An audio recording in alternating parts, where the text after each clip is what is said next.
بسم اللہ الرحمن الرحیم۔ حکیم لقمان کی شکشائیں واقعہ مکمل سنیں اور ہمارے چینل کو سبسکرائب کریں۔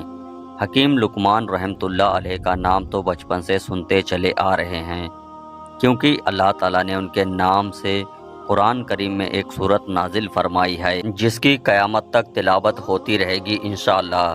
لیکن بہت کم لوگ اس بات کو جانتے ہیں کہ حضرت لقمان کون تھے۔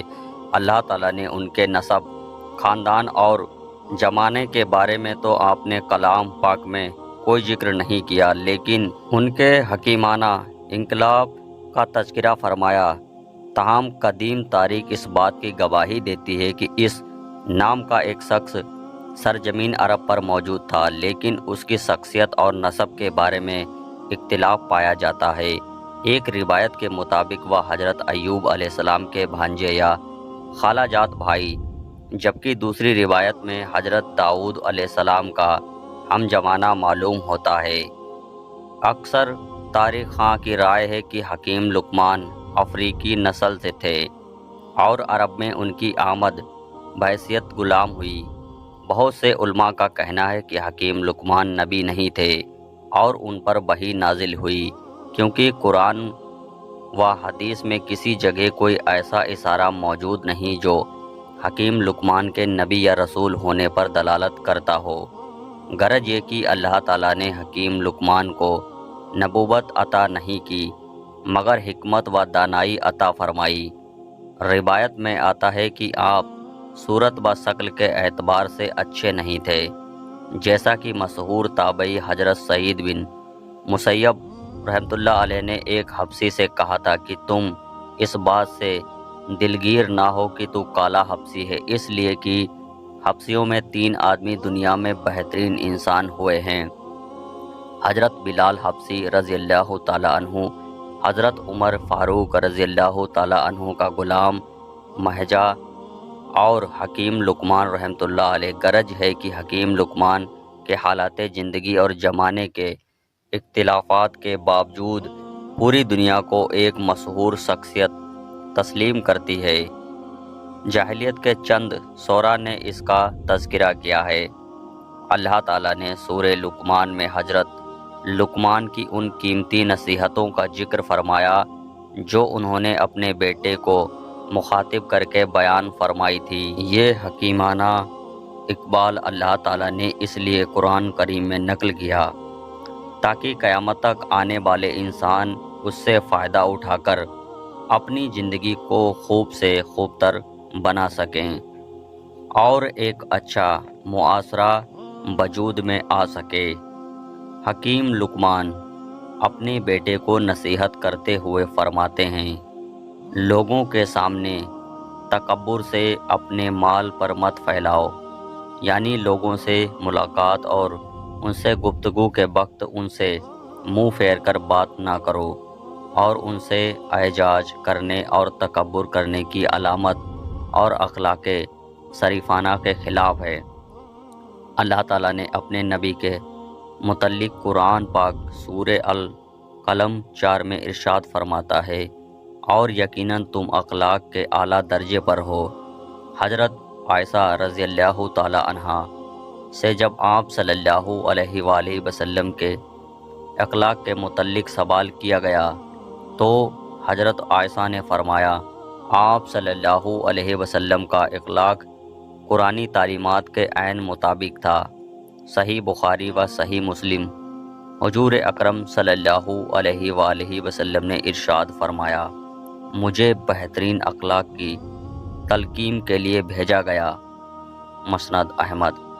غرض ہے کہ حکیم لقمان اپنے بیٹے کی نصیحت کو اللہ تعالیٰ نے قرآن کریم میں ذکر کر کے پوری انسانیت کو یہ پیغام دیا تاکہ تمام انسانوں کے ساتھ اچھے اخلاق سے پیش کرنے چاہیے، اور ساتھ میں یہ بھی رسول اللہ صلی اللہ علیہ وسلم نے ارشاد فرمایا، جو بندہ درگزر کرتا ہے اللہ تعالیٰ اس کی عزت بڑھاتا ہے، اور جو بندہ اللہ کے لیے عاجزی اختیار کرتا ہے اللہ تعالیٰ اس کا درجہ بلند کرتا ہے۔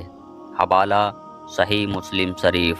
حکیم لقمان اپنے بیٹے کو نصیحت کرتے ہوئے فرماتے ہیں کہ زمین پر اتراتے ہوئے مت چلو، یعنی زمین کو اللہ تعالیٰ کے سارے عناصر سے پست افتادہ بنایا گیا ہے۔ تم اسی سے پیدا ہوئے، اسی پر چلتے پھرتے ہو اور اپنی حقیقت کو پہچانو۔ اترا کر نہ چلو جو کافروں کا طریقہ ہے۔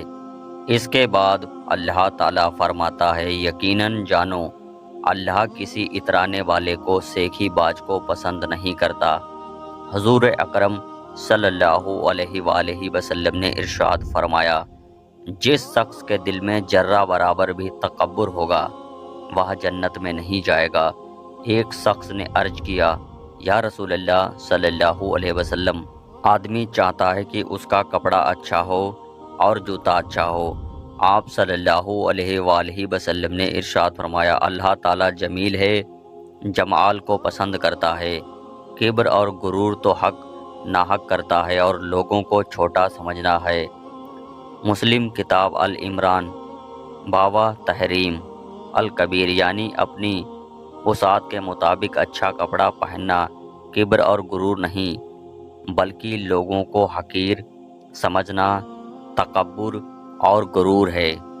حکیم لقمان اپنے بیٹے کو نصیحت کرتے ہوئے فرماتے ہیں، اور اپنی چال میں میانہ روی اختیار کرو، یعنی انسان کو درمیانی رفتار سے چلنا چاہیے۔ رفتار نہ اتنی تیز ہو کہ بھاگنے کے قریب پہنچ جائے اور نہ اتنی آہستہ ہو کہ سستی میں داخل ہو جائے۔ یہاں تک کہ اگر کوئی شخص جماعت کی نماز کو حاصل کرنے کے لیے جا رہا ہو تو اس کو بھی حضور اکرم صلی اللہ علیہ وآلہ وسلم نے بھاگنے سے منع فرما کر اطمینان و سکون کے ساتھ چلنے کی تاکید فرمائی ہے۔ حکیم لقمان اپنے بیٹے کو ایک اور اہم نصیحت، اپنی آواز آہستہ آہستہ سے، مراد یہ نہیں کہ انسان اتنا آہستہ بولے کہ سننے والے کو دقت پیش آئے، بلکہ مراد یہ ہے کہ جن کو سنانا مقصود ہے ان تک آواز وضاحت کے ساتھ پہنچ جائے، لیکن اس سے زیادہ چیخ چیخ کر بولنا اسلامی آداب کے خلاف ہے۔ غرض یہ کہ ہمیں اتنی بھی آواز بلند نہیں کرنی چاہیے جتنی اس کے مخاطب کو سننے اور سمجھنے کے لیے ضروری ہے۔ بے شک سب سے بری آواز گدھے کی آواز ہے۔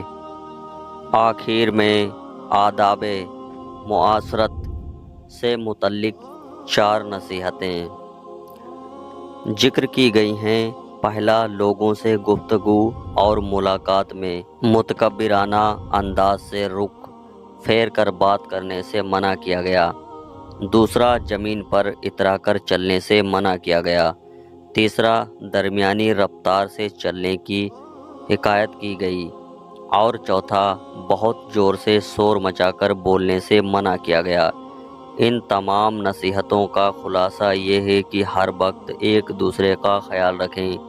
کسی شخص کو بھی، چاہے وہ مسلمان ہو یا کافر، ہم اس کو جانتے ہوں یا نہ جانتے ہوں، لیکن اپنی طرف سے کوئی تکلیف کسی بھی انسان کو نہیں پہنچانی چاہیے۔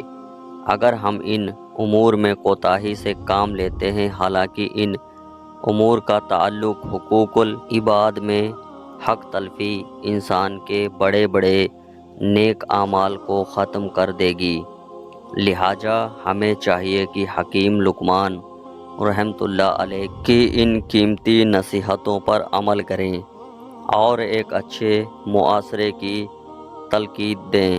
ایسے ہی سچے قصوں کے لیے ہمارے چینل کو سبسکرائب کریں۔ ملتے ہیں ایک نئے واقعے کے ساتھ، تب تک کے لیے اللہ حافظ۔